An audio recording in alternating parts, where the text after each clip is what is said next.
मुलांनो, सुस्वागतम. संगीता बालसिंग या माझ्या यूट्यूब चॅनलवर तुम्हा सर्वांचे खूप खूप स्वागत. अर्थशास्त्र इयत्ता 12वी या विषयावर मी 50 गुणांची प्रश्नपत्रिका तयार केलेली आहे. ती तुम्ही तुमच्या वहीमध्ये सोडवा. प्रकरण क्रमांक 6 ते 10 अशी एकूण 5 प्रकरणं घेतलेली आहेत. मी 50 गुणांची प्रश्नपत्रिका सोडवली तर तुम्हाला सराव चांगला होईल. चला आपण पाहूया प्रश्नपत्रिका. प्रश्न पहिला अ, योग्य पर्याय निवडा. 5 गुणांच्यासाठी हा प्रश्न आहे. 5 विधानं असतील. क्रमांक 1चं विधान, 12वीत निर्देशांकाला लागू असणारी विधाने. मग त्यामध्ये अ विधान दिलेलं आहे, प्रत्येक वस्तूंना सारखेच महत्त्व दिले जाते. ब, विविध वस्तूंना योग्य भारांश दिला जातो. क, बहुतेक वेळा संख्या ही भारांश म्हणून वापरली जाते.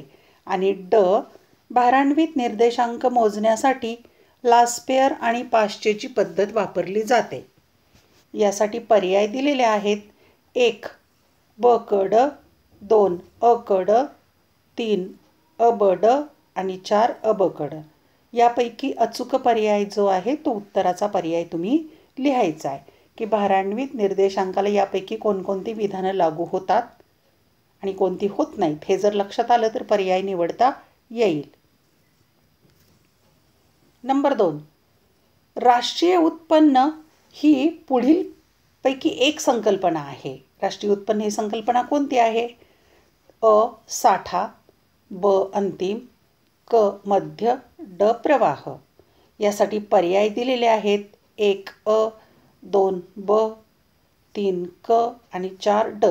यापैकी कोणती संकल्पना आहे तो अचूक पर्याय लिहा. तिसरं विधान दिलेलं आहे, सरकारच्या अनिवार्य कार्यामध्ये पुढीलपैकी या कार्याचा समावेश होतो. अनिवार्य म्हणजे आवश्यक, सक्तीचं कार्य. अनिवार्य, सक्तीचं किंवा आवश्यक कार्य. कोणतं कार्य आहे खालीलपैकी? अ, रोजगार निर्मिती, ब, अंतर्गत कायदा व सुव्यवस्था, क, कल्याणकारी उपाययोजना आणि ड, वस्तू व सेवांची निर्यात. यापैकी कोणतं कार्य आहे ते ओळखायचं आहे. पर्याय दिलेले आहेत. 1 क ड, 2 अ ब, 3 फक्त ब आणि 4 अ क ड. यापैकी अचूक पर्याय लिहा. क्रमांक 4, नाणे बाजारातील निधीच्या कमतरतेचे कारण हे आहे. नाणे बाजारात कमतरता काय आहे त्याची कारणं दिलेत, त्यातलं नेमकं कारण ओळखायचं आहे.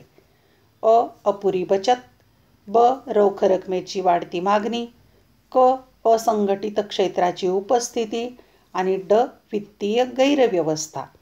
यासाठी पर्याय दिलेत. 1 अ, 2 ब, 3 क आणि 4 ड. अचूक पर्याय लिहा. आणि पाचवं विधान आहे, विदेशी व्यापाराचे प्रकार. पर्याय दिलेले आहेत. कोणकोणते आहेत विदेशी व्यापाराचे प्रकार यातले ओळखायचे आहेत. अ, आयात व्यापार, ब, निर्यात व्यापार, क, पुनर्निर्यात आणि ड, अंतर्गत व्यापार. पर्याय दिलेले आहेत. 1 अ आणि ब, 2 अ ब क, 3 वरील सर्व आणि 4 यापैकी नाही. अचूक पर्याय लिहा. यामधीलच ब प्रश्न आहे. पहिल्या प्रश्नातलाच ब आहे, सहसंबंध पूर्ण करा. 5 गुणांच्यासाठी 5 सहसंबंध पूर्ण करायचे आहेत. 1, भारताची आयात. रसायने भारत आयात करतो. मग इथे रिकामी जागा तुम्ही ओळखायची, अचूक पर्याय उत्तर लिहायचं आहे. आणि संगणक हार्डवेअर असं सहसंबंध दिलेला आहे. 2, भांडवल बाजार. इथे रिकामी जागा ओळखायची आहे. सहसंबंध दिला आहे, नाणे बाजार, अल्पकालीन निधी. 3, अप्रत्यक्ष कर. रिकामी जागा इथे तुम्ही लिहायची आहे. दुसरा भाग दिला आहे, प्रत्यक्ष कराचा संबंध संपत्ती कर. 4, पाश्चेचा निर्देशांकाचा संबंध चालू वर्षाचे परिमाण. तर लास्पेयरचा निर्देशांक इथे तुम्ही ओळखायचा आहे उत्तर. 5, उत्पन्न पद्धत, त्याचा संबंध घटक पद्धत आणि उत्पादन पद्धत, त्याचं इथे उत्तर तुम्ही ओळखायचं आहे, सहसंबंध ओळखण्यासाठी 5 जागा आहेत 5 गुणांच्यासाठी. प्रश्न क्रमांक 2 आलेला आहे. खालील उदाहरणांच्या आधारे संकल्पना ओळखून ती स्पष्ट करा. 3 पैकी 2च सोडवायचे. गुण आहेत 4 म्हणजे 2-2 गुणांच्यासाठी संकल्पना. संकल्पना ओळखली की 1 गुण आणि त्याचं स्पष्टीकरण लिहिलं की दुसरा गुण मिळेल. 1. महाराष्ट्राने पंजाबकडून गहू खरेदी केला. 2. अबक ही बँक तिच्या ग्राहकांना डीमॅट सवलती, सुरक्षित ठेव कप्पे, इंटरनेट बँकिंगची सुविधा पुरवते. आणि 3. शीतलने तिच्या बेकरीसाठी पिठाच्या गिरणीतून गव्हाचे पीठ विकत घेतले. संकल्पना लिहायची आणि त्याचं स्पष्टीकरण लिहायचं 2 गुणांच्यासाठी. त्यातला ब आहे फरक स्पष्ट करायचा आहे. 3 पैकी 2च लिहा 4 गुणांच्यासाठी म्हणजे फरक 2 गुणांच्यासाठी 1 आहे. फरक लिहिताना अर्थ किंवा व्याख्या लिहायची त्याला 1 गुण आणि फरकाचा दुसरा मुद्दा लिहायचा त्याला 1 गुण. 1. अंतर्गत कर्ज आणि बाह्य कर्ज. 2. साधा निर्देशांक आणि भारान्वित निर्देशांक. 3. स्थूल देशांतर्गत उत्पादन आणि निव्वळ देशांतर्गत उत्पादन. पुढचा प्रश्न आहे प्रश्न क्रमांक आहे 3. खालील प्रश्नांची उत्तरे लिहा. 3 पैकी 2 8 गुण आहेत म्हणजे एका प्रश्नाला 4 गुण आहेत. 1. सरकारी अंदाजपत्रकाचे प्रकार स्पष्ट करा. 2. व्यापारी बँकांची कार्ये स्पष्ट करा. 3. विदेशी व्यापाराची संकल्पना स्पष्ट करायची आणि प्रकार कोणते आहेत ते स्पष्ट करा. प्रश्न क्रमांक आहे 4. खालील विधानांशी तुम्ही सहमत की असहमत ते सहकारण स्पष्ट करा. 3 पैकी 2च सोडवायचे 8 गुण आहेत म्हणजे 4 गुणांच्यासाठी 1 विधान आहे ते. सहमत किंवा असहमत लिहिण्यासाठी 1 गुण असेल आणि त्याचं स्पष्टीकरण लिहायला किंवा त्याचं सकारण स्पष्ट करायला उरलेले 3 गुण असतील. 1. वस्तू व सेवा म्हणजे GST कराने भारतातील जवळजवळ सर्व अप्रत्यक्ष करांची जागा घेतली. 2. राष्ट्रीय उत्पन्नाची गणना करताना अनेक तात्विक अडचणी येतात. 3. निर्देशांक हा मूळ वर्षाशिवाय तयार करता येतो. सहमत आणि असहमत लिहिलं की 1 गुण मिळेल आणि कारणासाठी 3 गुण. प्रश्न क्रमांक आहे 5. खालील तक्त्यावरून प्रश्नांची उत्तरे लिहा. 3 प्रश्न दिलेले असतील 2 सोडवायचे. गुण आहेत 8. त्यातला 1. खालील आकडेवारीवरून किंमत निर्देशांक काढायचा आहे. रेखाने दिलेले आहेत वस्तू ब क ड वस्तू दिल्या आहेत आणि 2005च्या किमती रुपयामध्ये दिलेल्या आहेत आणि 2010च्या किमती रुपयामध्ये दिलेल्या आहेत वस्तूंच्या.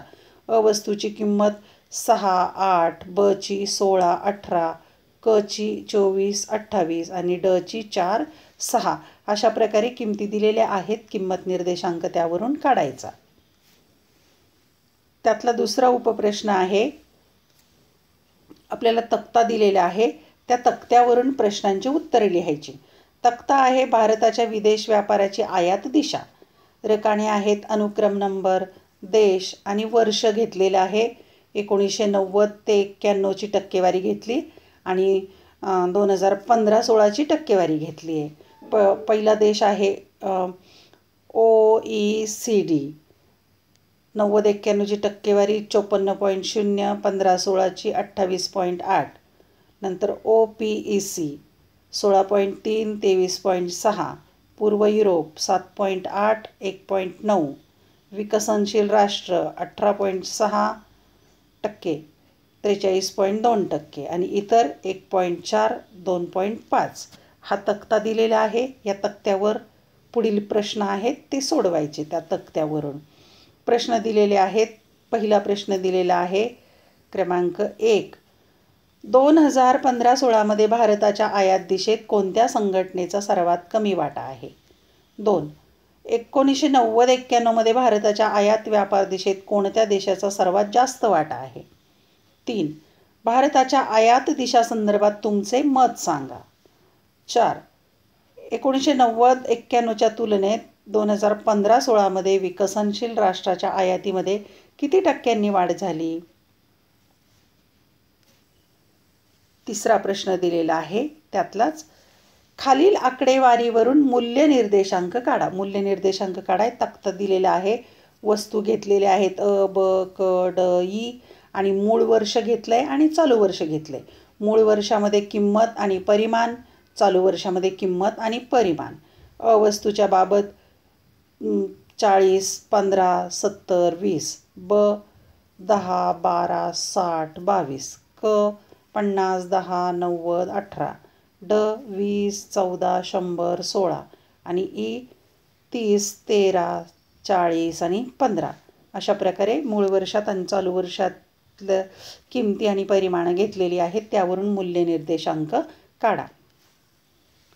प्रश्न क्रमांक 6 आहे. सविस्तर उत्तरे लिहायची आहेत. 2 पैकी 1 लिहायचे. गुण आहेत 8, म्हणजे 8 गुणांच्यासाठी हा दीर्घ प्रश्न आहे. 1. रिझर्व्ह बँकेची कार्ये स्पष्ट करा. 2.